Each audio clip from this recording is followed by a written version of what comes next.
ખેડૂત મિત્રો, હવે આપણે જોઈએ કે ખેતીવાડીની અંદર ફોસ્ફરસ જે છે એ અગત્યનો ઘટક છે. તો ફોસ્ફરસ વિશે આજે વાત કરવાની છે કે ફોસ્ફરસના ગુણધર્મો શા માટે નાખવો જોઈએ. તો કોષોના બંધારણમાં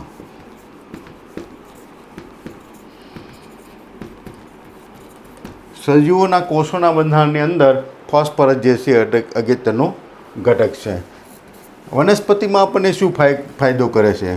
તો કે પ્રકાંડ મજબૂત બનાવે છે. પછીનો ફાયદો શું? તો કે પુષ્પસર્જન કરે છે.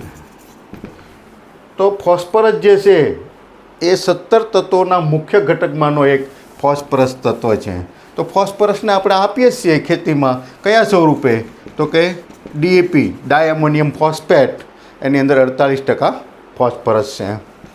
12, 32, 16, તો એની અંદર 32% ફોસ્ફરસ છે. તો રાસાયણિક ખાતરોમાં ફોસ્ફરસ જે આવે છે, પણ આ ફોસ્ફરસને આપણે રેસિડ્યુ ફ્રી ખેતી, ઝેરમુક્ત ખેતી તરીકે ઉપયોગ કરવો હોય તો 10-15 દિવસ અગાઉ એક બોરી તમે ડીએપીની લ્યો તો એની સામે 3 બોરી તમારે દેશી ખાતર અથવા ઓર્ગેનિક મેટર સાથે એને મિક્સ કરી અને 10-15 દિવસ રહેવા દઈ અને ત્યાર પછી તમે તમારા ખેતરની અંદર નાખી શકો છો.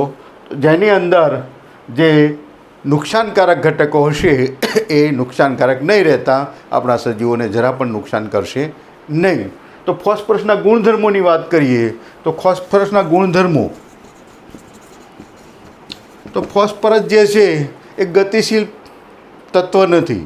જ્યારે મૂળ વનસ્પતિના જ્યારે ફોસ્ફરસની નજીક આવે છે અને લભ્ય સ્વરૂપમાં રહેલો આપણો ફોસ્ફરસ ત્યાં હાજર હોય તો જ વનસ્પતિ એને ગ્રહણ કરે છે. તો વનસ્પતિને આપણે આપણા છોડને, આપણા ઝાડને આપણે મૂળ દ્વારા અને સ્પ્રે દ્વારા પણ ફોસ્ફરસનો છંટકાવ કરીએ છીએ. જો આ મારો વિડીયો તમને સારો લાગ્યો હોય તો લાઈક કરો, શેર કરો, સબસ્ક્રાઈબ કરો. અસ્તુ. જય હિન્દ, જય ભારત.